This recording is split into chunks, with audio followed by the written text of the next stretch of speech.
ओम शांति 23/3/2025 प्रातः मुरली अव्यक्त बाप दादा पुनरावृत्ति 2/11/2004।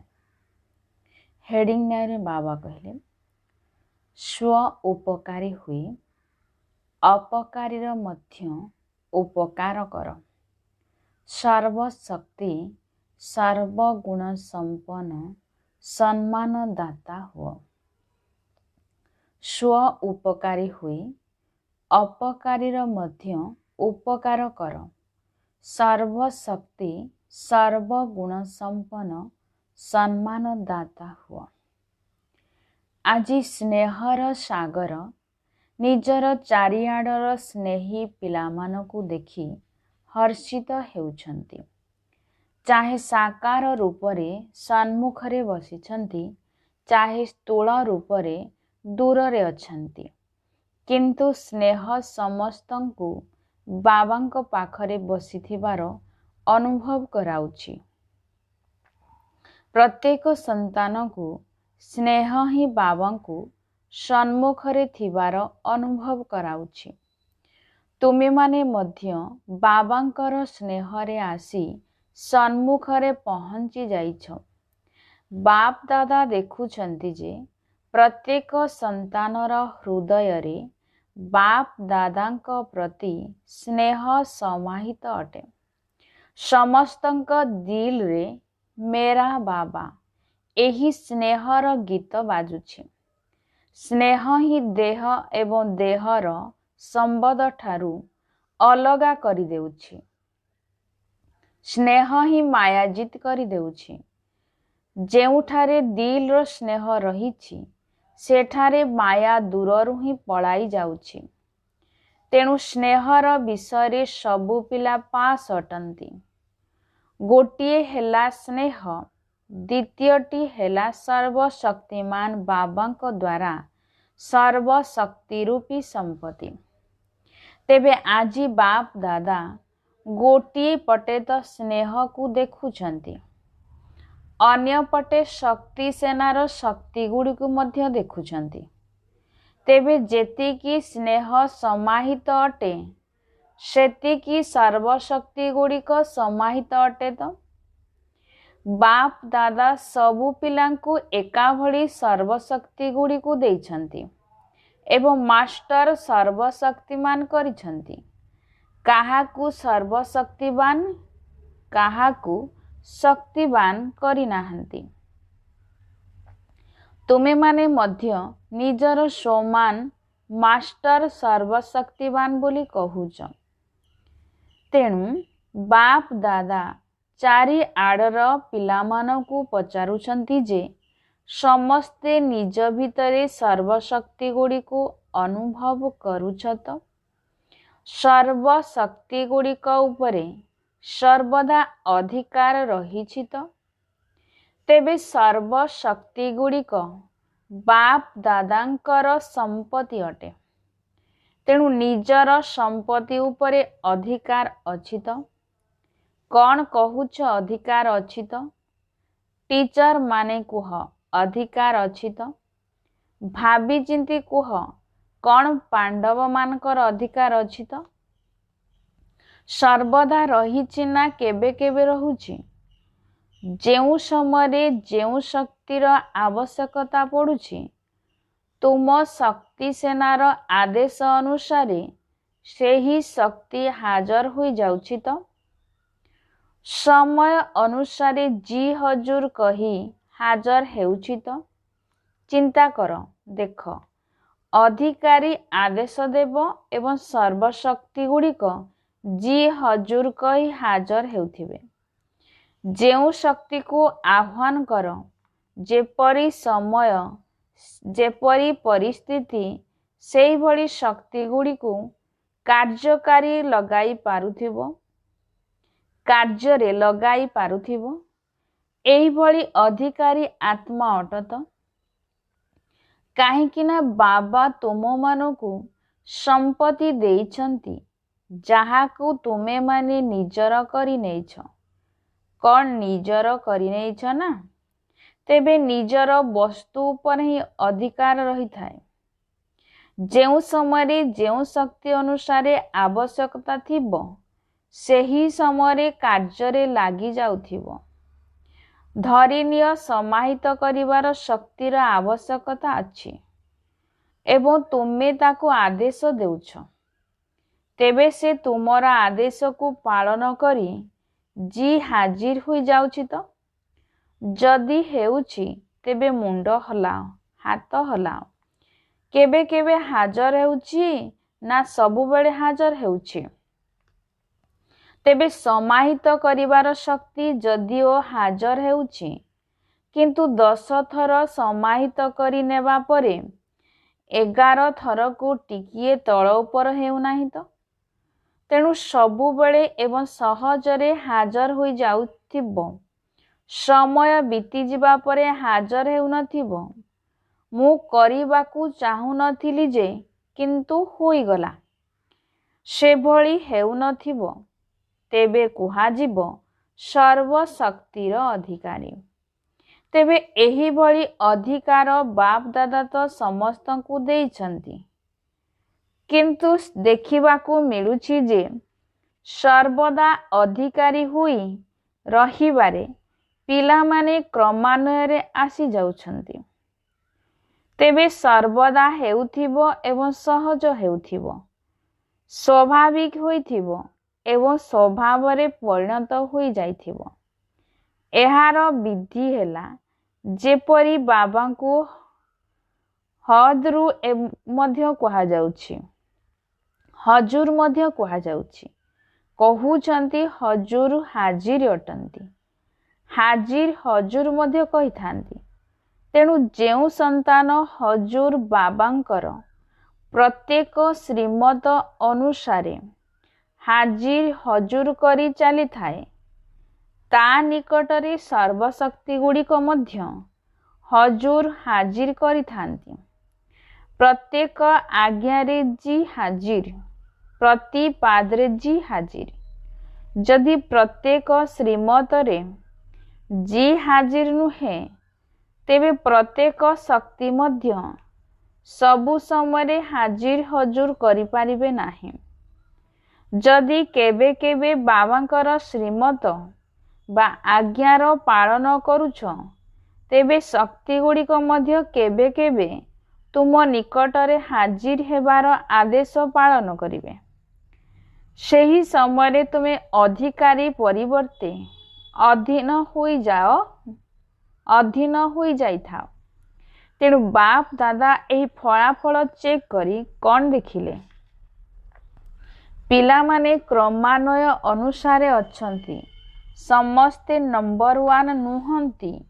ନମ୍ବର 1 ଅର୍ଥାତ୍ କ୍ରମ ଅନୁସାରେ ଅଛନ୍ତି ଏବଂ ସଦା ସହଜ ମଧ୍ୟ ନୁହେଁ। କେବେ କେବେ ସହଜ ହୋଇଯାଉଛି, ଆଉ କେବେ କେବେ ଟିକିଏ ମୁସ୍କିଲ ଶକ୍ତି ଗୁଡ଼ିକ ଆସି ହାଜିର ହେଉଛନ୍ତି। ତେବେ ବାପ ଦାଦା ପ୍ରତ୍ୟେକ ସନ୍ତାନକୁ ବାପ ସମାନ ଅର୍ଥାତ୍ ନିଜ ସମାନ ଦେଖିବାକୁ ଚାହୁଁଛନ୍ତି। କ୍ରମାନ୍ୱୟ ଅନୁସାରେ ଦେଖିବାକୁ ଚାହୁଁନାହାନ୍ତି। ଏବଂ ତୁମମାନଙ୍କର ଲକ୍ଷ୍ୟ ମଧ୍ୟ ରହିଛି ବାବାଙ୍କ ସମାନ ହେବାର। କ'ଣ ସମାନ ହେବାର ଲକ୍ଷ୍ୟ ଅଛି ନା କ୍ରମାନ୍ୱୟରେ ରହିବାର ଲକ୍ଷ୍ୟ ଅଛି? ଯଦି ପଚରାଯିବ, ତେବେ ସମସ୍ତେ କହିବେ ମୋତେ ସମାନ ହେବାର ଅଛି। ତେଣୁ ଚେକ୍ କର, ପ୍ରଥମେ ସର୍ବଶକ୍ତି ଗୁଡ଼ିକ ଅଛି ତ? ସର୍ବ ଉପରେ ବିଶେଷ ଗୁରୁତ୍ୱ ଦିଅ। ସର୍ବଗୁଣ ଅଛି ତ? ବାବାଙ୍କ ସମାନ ସ୍ଥିତି ଅଛି ତ? କେବେ ନିଜର ସ୍ଥିତି ଆଉ କେବେ ପରର ସ୍ଥିତି ଅର୍ଥାତ୍ ପରିସ୍ଥିତି ବିଜୟ ପ୍ରାପ୍ତ କରୁନାହିଁ ତ? ଅର୍ଥାତ୍ ପରିସ୍ଥିତି ତୁମକୁ ହରାଇ ଦେଉନାହିଁ ତ? କେବେ କେବେ ପରିସ୍ଥିତି ଯଦି ବିଜୟ ପ୍ରାପ୍ତ କରିନେଉଛି, ତେବେ ତାର କାରଣ ତ ଜାଣିଛ ନା? ଯଦି ସ୍ୱସ୍ଥିତି ଦୁର୍ବଳ ହୋଇଥିବ, ତେବେ ପରିସ୍ଥିତି ଆକ୍ରମଣ କରିପାରିବ, କିନ୍ତୁ ସର୍ବଦା ସ୍ୱସ୍ଥିତି ବିଜୟୀ ହେଉଥିବ। ତାର ଆଧାର ହେଲା ସର୍ବଦା ସ୍ୱମାନ ଏବଂ ସମ୍ମାନର ସନ୍ତୁଳନ। ତେବେ ସ୍ୱମାନଧାରୀ ଆତ୍ମା ସର୍ବଦା ସ୍ୱତଃ ହିଁ ସମ୍ମାନ ଦେବାବାଲା ଦାତା ହୋଇଥାନ୍ତି। ବାସ୍ତବରେ କାହାକୁ ବି ସମ୍ମାନ ଦେବା ଅର୍ଥ ଦେବା ନୁହେଁ, ନେବା ଅଟେ। ସମସ୍ତଙ୍କୁ ସମ୍ମାନ ଦେଉଥିବା ଆତ୍ମା ସମସ୍ତଙ୍କ ଦିଲରେ ସ୍ୱତଃ ହିଁ ମାନନୀୟ ହୋଇଯାନ୍ତି। ବ୍ରହ୍ମା ବାବାଙ୍କୁ ତ ଦେଖିଛ, ଆଦିଦେବ ହୋଇଥିଲେ ମଧ୍ୟ, ସୃଷ୍ଟି ନାଟକର ପ୍ରଥମ ଆତ୍ମା ହୋଇଥିଲେ ମଧ୍ୟ ସର୍ବଦା ପିଲାମାନଙ୍କୁ ସମ୍ମାନ ଦେଉଥିଲେ। ନିଜଠାରୁ ମଧ୍ୟ ଅଧିକ ପିଲାମାନଙ୍କୁ ଅନ୍ୟ ଆତ୍ମାମାନଙ୍କଠାରୁ ସମ୍ମାନ ପ୍ରାପ୍ତ କରାଉଥିଲେ। ସେଥିପାଇଁ ପ୍ରତ୍ୟେକ ସନ୍ତାନର ହୃଦୟରେ ବ୍ରହ୍ମା ବାବା ମାନନୀୟ ହୋଇଥିଲେ। ତେବେ ଏହା ସମ୍ମାନ ଦେବାବାଲା ନା ପାଇବା ହେଲା। କାରଣ କାହାକୁ ସମ୍ମାନ ଦେବା ଅର୍ଥ ଅନ୍ୟର ହୃଦୟରେ ହାର୍ଦ୍ଦିକ ସ୍ନେହର ମଞ୍ଜି ପୋତି ଦେବା। ବିଶ୍ୱ ସମ୍ମୁଖରେ ମଧ୍ୟ ବିଶ୍ୱ କଲ୍ୟାଣକାରୀ ଆତ୍ମା ରୂପରେ ତୁମକୁ ସେତେବେଳେ ଅନୁଭବ କରିବେ ଯେତେବେଳେ ତୁମେ ଆତ୍ମାମାନଙ୍କୁ ସ୍ନେହର ସହିତ ସମ୍ମାନ ଦେବ। ତେବେ ବାପ ଦାଦା ବର୍ତ୍ତମାନ ସମୟରେ ପରସ୍ପରକୁ ସମ୍ମାନ ଦେବାର ଆବଶ୍ୟକତାକୁ ଅନୁଭବ କରିଲେ। ତେବେ ସମ୍ମାନ ଦେବାବାଲା ହିଁ ବିଧାତା ଆତ୍ମା ହୋଇଯାଆନ୍ତି। ସମ୍ମାନ ଦେବାବାଲା ହିଁ ବାପ ଦାଦାଙ୍କର ଶ୍ରୀମତ ଶୁଭ ଭାବନା ଶୁଭ କାମନାକୁ ମାନିବା ବାଲା ଆଜ୍ଞାକାରୀ ସନ୍ତାନ ଅଟନ୍ତି। ତେବେ ଅନ୍ୟମାନଙ୍କୁ ସମ୍ମାନ ଦେବା ହିଁ ଈଶ୍ୱରୀୟ ପରିବାରର ହାର୍ଦ୍ଦିକ ସ୍ନେହ ଦେବା। ତେବେ ସମସ୍ତଙ୍କୁ ସମ୍ମାନ ଦେବା ବାଲା ସ୍ୱମାନରେ ସହଜରେ ସ୍ଥିତ ହୋଇପାରିବ। କାହିଁକି ଜାଣିଛ? ସେ ଯେଉଁ ଆତ୍ମାମାନଙ୍କୁ ସମ୍ମାନ ଦେଇଥାଏ ସେହି ଆତ୍ମାମାନଙ୍କ ଦ୍ୱାରା ତାଙ୍କୁ ଯେଉଁ ଆନ୍ତରିକ ଆଶୀର୍ବାଦ ମିଳିଥାଏ ସେହି ଆଶୀର୍ବାଦ ଗୁଡ଼ିକର ଭଣ୍ଡାର ସହଜରେ ଏବଂ ସ୍ୱତଃ ଭାବରେ ସ୍ୱମାନଙ୍କୁ ସ୍ମରଣ କରାଇ ଦେଇଥାଏ। ସେଥିପାଇଁ ବାପ ଦାଦା ଚାରିଆଡ଼ର ପିଲାମାନଙ୍କୁ ବିଶେଷ ଭାବରେ ଧ୍ୟାନ ଆକର୍ଷଣ କରାଉଛନ୍ତି। ସମ୍ମାନ ଦାତା ହୁଅ। ବାପ ଦାଦାଙ୍କ ପାଖକୁ ଯେଉଁ ସନ୍ତାନ ଯେତିକି ଅବସ୍ଥାରେ ଆସିଛି, ଦୁର୍ବଳ ଆତ୍ମା ମଧ୍ୟ ଆସିଛି, ସଂସ୍କାରର ବଶୀଭୂତ ହୋଇଥିବା ପିଲା ମଧ୍ୟ ଆସିଛି, ପାପର ବୋଝ ନେଇ ମଧ୍ୟ ଆସିଛି, କଡ଼ା ସଂସ୍କାରକୁ ନେଇକରି ମଧ୍ୟ ଆସିଛି। ବାପ ଦାଦା ପ୍ରତ୍ୟେକ ସନ୍ତାନକୁ କେଉଁ ଦୃଷ୍ଟିରେ ଦେଖିଥିଲେ? ମୋର ଶିକିଲଧେ ଗେହ୍ଲା ସନ୍ତାନ ଅଟେ, ଈଶ୍ୱରୀୟ ପରିବାରର ସଦସ୍ୟ ଅଟେ। ତେବେ ବାପ ଦାଦା ସମସ୍ତଙ୍କୁ ସମ୍ମାନ ଦେଇଛନ୍ତି। ସେଥିପାଇଁ ତୁମେମାନେ ସ୍ୱମାନଧାରୀ ହୋଇଯାଇଛ। ତେଣୁ ଫଲୋ ଫାଦର କର। ଯଦି ସହଜରେ ସର୍ବଗୁଣ ସମ୍ପନ୍ନ ହେବାକୁ ଚାହୁଁଛ ତେବେ ସମ୍ମାନ ଦାତା ହୁଅ। ବୁଝିଲ ତ? ସହଜ ଅଟେ ନା? କ'ଣ ସହଜ ନା ମୁସ୍କିଲ? ଟିଚର ମାନେ କ'ଣ ଭାବୁଛ? ସହଜ ଅଟେ? କାହାକୁ ସମ୍ମାନ ଦେବା ସହଜ? କାହାକୁ କଷ୍ଟକର ଅଟେ? ନା ସମସ୍ତଙ୍କୁ ସମ୍ମାନ ଦେବା ସହଜ? ତୁମମାନଙ୍କର ଉପାଧି ହେଲା ସର୍ବ ଉପକାରୀ। ଅପକାର କରିବା ବାଲାର ମଧ୍ୟ ଉପକାରୀ ଅଟ। ତେଣୁ ଚେକ୍ କର। ସର୍ବ ଉପକାରୀର ସ୍ମୃତି ବୃତ୍ତି ଦୃଷ୍ଟି ରହୁଛି ତ? ତେବେ ଅନ୍ୟର ଉପରେ କରିବା ଅର୍ଥ ନିଜର ଉପକାର କରିବା। ତେଣୁ କ'ଣ କରିବ? ସମ୍ମାନ ତ ଦେବାର ଅଛି ନା? ଅଲଗା ଅଲଗା କଥାରେ ଧାରଣା କରିବା ପାଇଁ ଯେଉଁ ମେହନତ କରିବାକୁ ପଡ଼ୁଛି ମଧ୍ୟ ସେଥିରୁ ମୁକ୍ତ ହୋଇଯିବ। କାହିଁକି ନା ବାପ ଦାଦା ଦେଖୁଛନ୍ତି ସମୟର ଗତି ତୀବ୍ର ହୋଇ ଚାଲିଛି। ସମୟ ତୁମକୁ ଅପେକ୍ଷା କରିଛି, ତେଣୁ ତୁମମାନଙ୍କୁ ସବୁ ବ୍ୟବସ୍ଥା କରିବା ପାଇଁ ହେବ। ସମୟର ଅପେକ୍ଷାକୁ ସମାପ୍ତ କରାଇବାକୁ ହେବ। ସେଥିପାଇଁ ବ୍ୟବସ୍ଥା କ'ଣ କରିବ ଜାଣିଛ? ନିଜର ସମ୍ପୂର୍ଣ୍ଣତା ଏବଂ ସମ୍ପନ୍ନତାର ଗତିକୁ ତୀବ୍ର କରିବାକୁ ହେବ। କରୁଛୁ ନୁହେଁ, ଗତିକୁ ଚେକ୍ କର, ତୀବ୍ର ଗତି ଅଛି ତ? ବାକି ସ୍ନେହ ଆଧାରରେ ନୂଆ ନୂଆ ପିଲାମାନେ ମଧ୍ୟ ପହଞ୍ଚି ଯାଇଛନ୍ତି।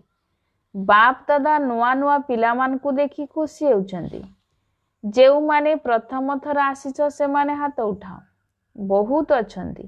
ବାବାଙ୍କର ଘର ତୁମ ନିଜର ଘର। ଆସିଛ, ଭଲ କରିଛ, ସେଥିପାଇଁ ଅଭିନନ୍ଦନ। ଆଚ୍ଛା, ସେବାର ଟର୍ନ ପାଳି କର୍ଣ୍ଣାଟକର। କର୍ଣ୍ଣାଟକ ବାଲା ଉଠ। ସେବାର ସୁବର୍ଣ୍ଣ ସୁଯୋଗ ପାଇଛ, ତେଣୁ ଅଭିନନ୍ଦନ। ଦେଖ, ପ୍ରଥମ ପାଳି ସେବା ନେଇଛ, ତେଣୁ ପ୍ରଥମ ସ୍ଥାନ ହୋଇ ରହିବ ନା? ପୁରୁଷାର୍ଥରେ ବିଜୟୀ ହେବାର ସବୁଥିର ପ୍ରଥମ ନମ୍ବର ନେବାବାଲା ହୁଅ। ଦ୍ୱିତୀୟ ନମ୍ବର ନେବାର ନାହିଁ, ପ୍ରଥମ ନମ୍ବର। ସାହସ ଅଛି ତ? ଅଛି ସାହସ? ତେବେ ସାହସ ତୁମର ଏବଂ 1000 ଗୁଣା ସାହାଯ୍ୟ ବାବାଙ୍କର। ଭଲ ସୁଯୋଗ ନେଇଛ।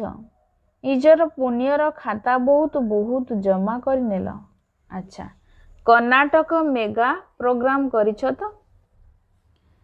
କରିନାହଁ? କାହିଁକି କରିନାହଁ? କର୍ଣ୍ଣାଟକକୁ ସବୁଥିରେ ପ୍ରଥମ ନମ୍ବର ନେବା ଦରକାର। ବାଙ୍ଗାଲୋରରେ କରିବୁ। ଆଚ୍ଛା, ଯେଉଁମାନେ ବି ବଡ଼ ପ୍ରୋଗ୍ରାମ କରିଛ ସେମାନେ ଉଠ।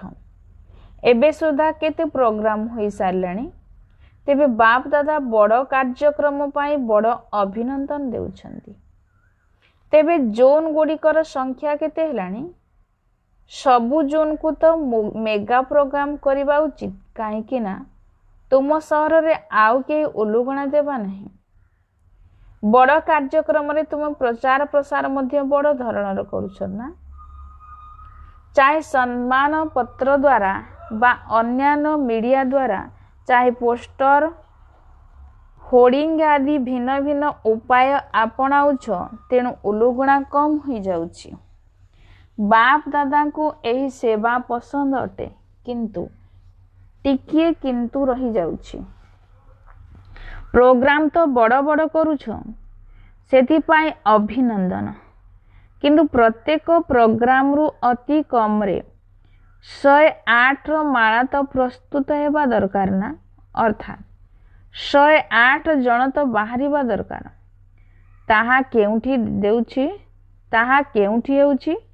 ଯଦି ଅତି କମରେ 108, ଅଧିକରୁ ଅଧିକ 16,000, ତେବେ ଏତେ ସବୁ ଶକ୍ତି ଲଗାଇଲେ, ଏତେ ସମ୍ପତ୍ତି ଅର୍ଥାତ୍ ଧନ ମଧ୍ୟ ଲଗାଇଲ, ତେଣୁ ତାର ଫଳସ୍ୱରୂପ ଅତି କମରେ 108 ଜଣ ତ ବାହାରିବା ଦରକାର ନା? ସମସ୍ତଙ୍କର ଠିକଣା ତ ତୁମ ପାଖରେ ରହିବା ଦରକାର ନା? ତେବେ ସେହି ମେଗା ପ୍ରୋଗ୍ରାମକୁ ଯେଉଁମାନେ ସାଥିରେ ଆଣିଛନ୍ତି, ସେମାନଙ୍କ ପାଖରେ ତାଙ୍କ ମାନଙ୍କର ପରିଚୟ ତ ନିଶ୍ଚିନ୍ତ ଅଛି। ତେଣୁ ସେମାନଙ୍କୁ ପୁନର୍ବାର ପାଖକୁ ଡାକିବା ଦରକାର। ଏମିତି ନୁହେଁ ଯେ ଆମେ ତ କରିଦେଲୁ, କିନ୍ତୁ ଯାହା ବି କାର୍ଯ୍ୟ କରାଯାଉଛି ତାର ଫଳାଫଳ ତ ମିଳିବା ଦରକାର ନା? ତେଣୁ ସବୁ ବଡ଼ ପ୍ରୋଗ୍ରାମ କରିବା ବାଲାଙ୍କୁ, ବାପ ଦାଦାଙ୍କୁ ଏହିଭଳି ଫଳାଫଳ ଦେବାକୁ ହେବ। ଚାहे ଭିନ୍ନ ଭିନ୍ନ ସେଣ୍ଟରକୁ ଯାଅ ବା ଯେଉଁ ସହରରେ ହୋଇଥିବ ସେଠାକୁ ଯାଅ, କିନ୍ତୁ ଫଳାଫଳ ମିଳିବା ଦରକାର। ଠିକ ଅଛି ନା? ହୋଇ ତ ପାରିବ ନା? ଯଦି ଟିକିଏ ଧ୍ୟାନ ଦେବ, ତେବେ ବାହାରି ଆସିବେ। 108 ତ କିଛି ବି ନୁହେଁ, କିନ୍ତୁ ବାପ ଦାଦା ଫଳାଫଳ ଦେଖିବାକୁ ଚାହୁଁଛନ୍ତି। ଅତି କମରେ ଷ୍ଟୁଡେଣ୍ଟ ତ ହୁଅନ୍ତୁ, ସହଯୋଗୀ ହେବାରେ ଆଗକୁ ତ ବଢ଼ନ୍ତୁ। ତେଣୁ କିଏ କେତେ ଆତ୍ମାକୁ ବାହାର କରୁଛନ୍ତି, ତାହା ଏହି ସିଜିନ୍ ଭିତରେ ବାପ ଦାଦା ଦେଖିବାକୁ ଚାହୁଁଛନ୍ତି। ଠିକ ଅଛି ନା? କ'ଣ ପାଣ୍ଡବମାନେ ଠିକ କଥା ନା? तेबे देखिबा नंबर 1 किए होउछे। जेतिकी भी बाहरंतु किंतु बाहर कर निश्चिंत। एथिरे कौन होउछी ना कार्यक्रम हो जाउछी किंतु आगकू जेउ भली संपर्क रहबा कथा सेथि प्रति ध्यान कम हो जाउछी। आ स्टूडेंट बाहर करबा मध्ये कोनोसी मुश्किल काम नहीं। बाकी बाप दादा पिला मानकर साहस को देखि खुशी अछंती। बुझिला तो? अच्छा अच्छा एबे समस्ते गोटे सेकेंड भितरे गोटे सेकेंड गोटे मिनिट नुहे गोटे सेकेंड भितरे मु फरिश्ता एवं देवता अटे। ए मानसिक व्यायाम गोटे सेकेंड रे अनुभव कर। एई भली 1 सेकेंड रो ड्रिल सारा दिन भितरे बारंबार कर। जेपरी शारीरिक ड्रिल शरीर को शक्तिशाली करुछे सेही भली ए मनर ड्रिल मन को शक्तिशाली कर देव। मु फरिश्ता अटे। ए पुराणा दुनिया पुराणा देहर संस्कार ठारू अलगा फरिश्ता आत्मा अटे। अच्छा चारिआडर अति स्नेही सर्वदा स्नेहर सागर रे लवलीन आत्मा मानकु सदा सर्वशक्तिर अधिकारी श्रेष्ठ आत्मा मानकु सदा बाबांक समान होइथिबा बाबांकर प्रिय आत्मा मानकु सर्वदा समान रे रहुथिबा समस्तंकु सम्मान देउथिबा एवं समस्तंकर माननीय होइथिबा आत्मा मानकु सदा सर्व उपकारी आत्मा मानकु बाप दादांकर हार्दिक स्नेह संपन्न शुभेच्छा एवं हार्दिक आशीर्वाद स्वीकार हेउ एवं यह सहित विश्वर मालिक आत्मा मानकु नमस्ते। बच्चों की ओर से बाप दादा को याद प्यार गुड मॉर्निंग नमस्ते नमस्ते नमस्ते। दादी जी को सहित सम्मान देबारे नंबर 1 65 बहुत भल लगुछि। सबु दादी मानक उपस्थिति रे मधुबन शोभा बढ़ी जाउछि। सभा आड़कू देखी एमानकू दादी मानकर उपस्थितिर शोभा भल लगुछि।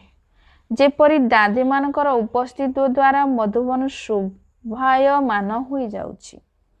सेहीपरि तुमे माने जदिओ दादी नुहे किंतु दादी माने एवं दादा माने तो अटना। तेनु सबु दादी मानकू एवं सर्व दादा मानकू एही कथा भाबिबार अछि एवं करिबार अछि मध्य जेउठी भी रहुछ से स्थानर शोभा वृद्धि होई जाऊ। जेपरी दादी मानक द्वारा शोभा वृद्धि होई जाउछि सेहीपरि सबु स्थान रे शोभा वर्धन हेउ। काहेकि ना दादी मानक पछकू तुमे दादी माने तो अछ ना। तुमे माने मध्य किछि कम नहे किंतु दादी माने मध्य अछंती एवं दादा माने मध्य अछंती। तेणु कोनोसी भी सेंटर रे निरुषता रहिबा उचित नहे शोभनीय हेबा उचित। तुमे समस्ते विश्व रे शोभा वर्धन कार्यात्मा अट। तेणु जेउ स्थान रे भी रहुछ ताहा आकर्षणीय स्थान देखा जाऊ। ठीक कथा ना।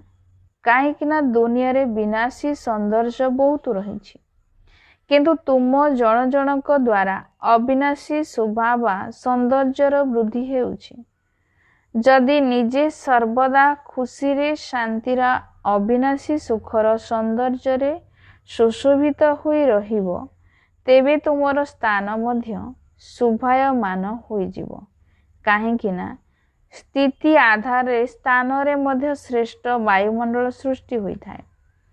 तेणु समस्तंकु एही कथा चेक करिवार अछि जे मु जेउठी रहुछि सेठारे सौंदर्य अछि तो उदासी नाही तो समस्ते खुशी रे नाचुछंती तो कौन एहा ठीक कथा ना। तुमे दादी मानकर तो काम ही एहा अटे। दादा मानकर तो काम ही एहा अटे। तेणु दादी एवं दादा मान को अनुकरण कर। अच्छा सबु आडर जेउ सबु स्नेही पिला माने बाप दादा को दिल सहित मने पकाउछंती बा पत्र द्वारा ईमेल द्वारा शुभेच्छा द्वारा पठाई सेही पिलामानकु बाप दादा दूर रे देखु नाहंती बरं हृदय सिंहासन उपरे बसिथिबार देखुछंती। सबुठारु निकट स्थान दिल अर्थात हृदय अटेना। तेणु बाप दादा दिल सहित शुभेच्छा पठाइथिबा पिलामानकु आउ कोनोसी शुभेच्छा वार्ता पठाऊ नाहंती, कारण सेमान तो बाबा स्मृति रे ही अछंती एवं सेमानकु बाबा निजर हृदय सिंहासन अधिकारी रूप में देखुछंती एवं एही वरदान प्रत्युत्तर रूप में देउछंती। दूर रे रही मध्य नंबर 1 तीव्र पुरुषार्थी भव। आज वरदाता बाबांकर वरदान अछि, अवहेला पणियार निद्रा को छाड़पत्र देउथिबा निद्राजित चक्रवर्ती भव। अवहेला पणियार निद्रा को छाड़पत्र देउथिबा निद्राजित चक्रवर्ती भव। विस्तार बाबा कहले, साक्षात्कार मूरत होई भक्त मानकु साक्षात्कार कराइबा पाई अथवा चक्रवर्ती हेबा पाई निद्राजित हुओ। जेते बेले भूली जाउछ जे यह विनाश काल अटे, सेते बेले अवहेला पणियार निद आसी जाउछि। तेणु भक्त मानकर डाकरा शुण, दुखी आत्मा मानकर दुखर चित्कार शुण, तुषार्थ आत्मा मानकर प्रार्थनार शब्द शुण, तापरे केबे भी अवहेला पणियार आसीब नाही। तेणु एबे सर्वदा जाग्रत ज्योति हुई अवहेला पणियार निद्रा को छाड़पत्र दियो एवं साक्षात्कार मूरत हुओ। स्लोगान बाबा कहले, शरीर अर्थात तन मन धन, मन एवं मन वाणी कर्म, तन मन धन एवं मन वाणी कर्म जेउथिरे भी बाबांकर कर्तव्य रे सहयोगी हेले आपे आपे सहज योगी होई जिवो। शरीर अर्थात तन मन धन एवं मन वाणी कर्म जेउथिरे भी बाबांकर कर्तव्य रे सहयोगी हेले आपे आपे सहज योगी होई जिवो। अव्यक्त इशारा सत्यता एवं सभ्यता रूपी संस्कृति को अपनाओ। 13 नंबर अच्छी, जेपरी बाबा को गॉड इज ट्रुथ कही थांती, तेणु सत्यता एवं बाबा को प्रिय अटे। गायन मध्य रहीची, सच्चे दिल पर साहेब राजे, अर्थात सच्चा हृदयवान आत्मा मानकर उपरे साहेब अर्थात बाबा खुशी थांती। तेणु हृदय सिंहासन अधिकारी योग्य सेवाधारी पिला मानकर संबंध संपर्क रे संकल्प एवं वाणी रे सत्यता एवं स्वच्छता देखा जाउथिबो एवं सेमानकर प्रत्येक संकल्प प्रत्येक वाणी सत्य होइथिबो। ओम शांति।